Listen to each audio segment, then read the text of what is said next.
yang lagi viral di sosial media dok, yaitu mengenai layangan putus. Jadi apa sih dok ini layangan putus dan kenapa kita akan membahasnya? Iya, baik. Layangan putus ini adalah sebuah analogi berpikir yang diberi judul oleh penulisnya, bahwa ada sesuatu yang hilang dari fitrahnya. Ketika seseorang bermain layang-layang, tentu ada pemainnya, ada benangnya, dan ada layangannya. Tapi ketika layangan itu putus, tentu saja hubungan antara pemain layangan, benang, dan layangan itu sudah hilang dan berakhir. Nah, layangan putus ini viral dibicarakan beberapa waktu terakhir dari semua kalangan, baik dari kalangan bawah, menengah, sampai atas. Begitu viral dibicarakan, sehingga ini sangat menarik untuk kita angkat, untuk kita bahas dari sudut pandang yang mungkin sedikit berbeda dibanding yang lain. Iya, betul dok. Jadi bagaimana dengan kekuatan sastra dari layangan putus ini dok? Dan mengapa ada nilai sastra di dalamnya? Ya, baik. Sebelumnya mungkin kita minta izin kepada si penulis dari berinisial Momi M. Mungkin apabila menonton video ini nanti, kami dari Dokter Literasi meminta izin sebelumnya untuk membahas sedikit layangan putus ini dari sudut pandang yang berbeda. Jadi betul sekali bahwa layangan putus ini punya nilai sastra yang begitu tinggi, karena kita ketahui bahwa layangan putus ini berasal dari curhatan ya, pengalaman pribadi seseorang yang dituangkan dalam bentuk tulisan. Sedangkan sastra sendiri mengandung pengertian dari bahasa Sanskerta bahwa itu adalah instruksi atau ungkapan perasaan seseorang yang dituangkan dalam bentuk tulisan, pemikiran ataupun pendapat.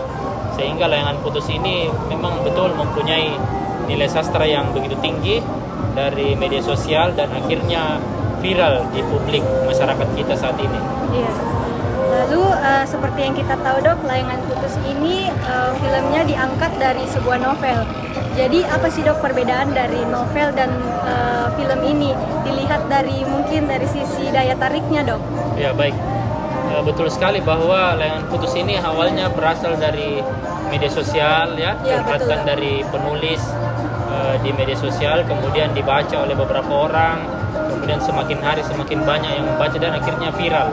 Postingan ini sempat dihapus oleh si penulis sendiri, tapi sudah terlanjur direkam ataupun di screenshot dari beberapa pembaca, sehingga layangan putus tulisan ini viral. Akhirnya ada penerbit yang melihat peluang tersebut, sehingga berawal dari tulisan-tulisan curahan hati, akhirnya tulisan itu dinovelkan menjadi sebuah novel dengan judul yang sama, yaitu Layangan Putus. Nah, di Indonesia ini sendiri memang rata-rata novel ini berkembang dengan baik karena peminatnya ada. Nah, terlebih lagi di tahun 2021 ini yang lalu Layangan Putus ini naik ke layar lebar ya, difilmkan, ditayangkan dalam bentuk seri di aplikasi tertentu, sehingga ini semakin menambah viral cerita tersebut. Nah, ini memang sesuai dengan keadaan kita bahwa banyak novel yang menjadi film di Indonesia ini. Seperti mungkin yang tren lalu ada Dilan ya, ada Ayat-ayat Cinta, itu dari novel yang difilmkan. Sangat jarang dari film kemudian dinovelkan. Jadi memang fitrahnya rata-rata dari novel kemudian dibuatkan menjadi film. Ya. Di Layangan Putus ini juga kita bisa lihat bagaimana kepintaran kru film ini memilih tokoh-tokoh yang sangat pas untuk diperankan. Mungkin dari segi penokohan mungkin perempuan lebih tahu ya, dari segi penokohan. Bagaimana menurut Putri tentang penokohan dari Layangan Putus ini? Iya dok, jadi menurut saya juga pemeran-pemeran dari tokoh di dalam film ini tuh sangat hebat untuk memerankan para tokohnya dok. Jadi yang seperti kita tahu, tokoh utamanya salah satunya yaitu Reza Rahardian dok, yang dimana Reza Rahardian ini adalah aktor yang sudah banyak memainkan film dan berhasil mendapatkan berbagai prestasi. Nah, setelah itu ada Putri Marino. Putri Marino ini dia berperan sebagai Kinan, dan ada juga Anya Geraldine yang berperan sebagai Lydia, yang mereka juga berhasil membuat para penonton itu ikut terbawa suasana dalam film ini dok. Jadi memang pemilihan tokoh yang tepat ya, Ya, yang betul. punya jam terbang untuk memerankan peran dari masing-masing cerita dari layangan putus ini, sehingga hal tersebut membawa sisi emosional daripada penonton yang menonton itu. Jadi dengan film ini kadang ada yang belum baca novelnya akhirnya jadi mau membaca Iya dok. novelnya karena keberhasilan tokoh memerankan peran tersebut. Iya, Ya. betul dok. Apakah mewakili perasaan? Oh, iya. Yang menarik lagi kita lihat ini Putri, bahwa apakah Putri sebagai sosok seorang perempuan di sini terwakilkan rasanya terhadap konflik yang ada di layangan putus ini? Ada rumah tangga, ada perselingkuhan. Bagaimana menurut Putri dari sosok perempuan? Iya dok. Jadi kalau dilihat dari sisi perempuan dok, utamanya rasa sakit yang digambarkan dari film ini betul-betul sangat sangat kalau menurut saya dok. Jadi dari sisi perempuan ini cukup terwakilkan rasa sakitnya dok. Karena bagi saya untuk mempertahankan rumah tangga setelah perselingkuhan itu sangat berat dok. Karena membutuhkan waktu yang lama juga untuk membangun lagi rasa percaya kepada pasangan. Ya. Jadi keberhasilan tokoh yang dipilih, kemudian cerita alur layanan putus ini dari sosok perempuan terwakilkan ya? Iya dok, betul. Ya. Bagaimana dok dengan kita menghubungkan dengan dunia kesehatan? Ya, memang menarik untuk membahas layangan putus ini dari sisi kesehatan, karena kita ketahui bahwa sehat itu bukan hanya fisik saja ya. Iya, Di dunia kedokteran ada sehat secara fisik, ada sehat secara psikis atau mental, Iya, dok. atau jiwa, ada sehat secara sosial, Iya, betul, dan dok. juga ada sehat secara spiritual.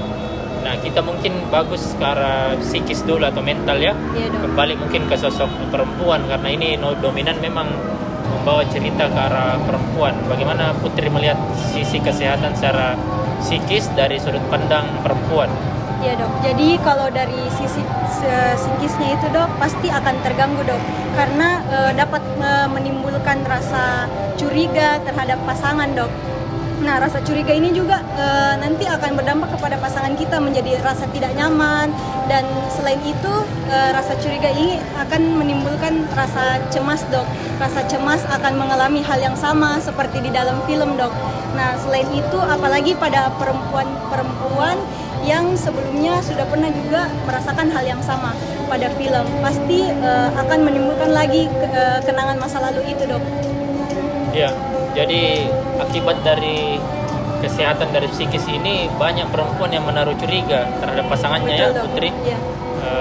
Istri kepada suaminya, mungkin Iya. kalau terlambat pulang beberapa saat sudah ditanya ya, yang tadinya sebelum mendengar atau menonton layanan putus ini biasa-biasa saja. Iya, betul, Akibatnya setelah menonton film ini semua rasa curiga terkumpul. Nah, ini dari sudut pandang kedokteran memang akan mempengaruhi psikis seseorang, sehingga sedikit-sedikit akan muncul kecurigaan ya, persepsi yang tidak pada tempatnya, sehingga bisa jatuh kepada keadaan yang berbahaya untuk mental perempuan terutama ya. Iya, dok. Putri. Lalu bagaimana dok dengan psikis anak yang mempunyai orang tua yang sama seperti di dalam film Layangan Putus ini dok, melihat kedua orang tuanya tidak harmonis, selalu bertengkar, bagaimana menurut dokter? Ya, betul. Jadi layangan putus ini menggambarkan konflik di dalam rumah tangga, sehingga bukan cuma suami dan istri saja yang akan mengalami, tapi anak-anak yang ada dalam situ Ya, juga betul, sedikit banyaknya akan terkena dampak itu. Terutama masalah harmonisasi, mungkin tadinya perhatian orang tua 10 Betul dok. semakin berkurang menjadi 8, 7. Nah, berbahaya bagi kondisi psikis anak-anak, karena dalam masa tumbuh kembang sangat diperlukan kasih sayang untuk anak tersebut dari ibu dan bapak. Nah, kalau kesehatan atau kasih sayang itu berkurang, anaknya bisa tumbuh dengan kontrol yang sangat rendah. Nah, jadilah dia bisa nanti mencari pelarian-pelarian lain untuk memperoleh kasih sayang, seperti pergaulan dengan teman-temannya. Iya, betul. Untung kalau pergaulan itu tergolong pergaulan yang sehat. Kalau dia masuk dalam pergaulan tidak sehat, nah ini berbahaya. Seperti contoh-contoh kasus di masyarakat, mungkin banyak yang jatuh kepada narkoba ya, Iya, dok. pengobatan obat-obat terlarang. Nah, ini yang sangat berbahaya dan perlu kita perhatikan untuk kesehatan psikis atau mental anak-anak Dan dalam rumah tangga tersebut. Dan biasanya anak-anak juga apabila sudah jatuh ke jalan yang salah seperti yang dokter bilang, biasanya juga menyalahkan orang tuanya kembali ya dok? Ya betul, karena orang tua yang harusnya menjadi benteng, yang pertahanan penyemangat itu hilang, sosoknya tidak mengambil peran itu, akibatnya anak-anak tentu mencari pelarian lain dan mau tidak mau akan menyalahkan orang tuanya walaupun tidak diungkapkan ibu salah, bapak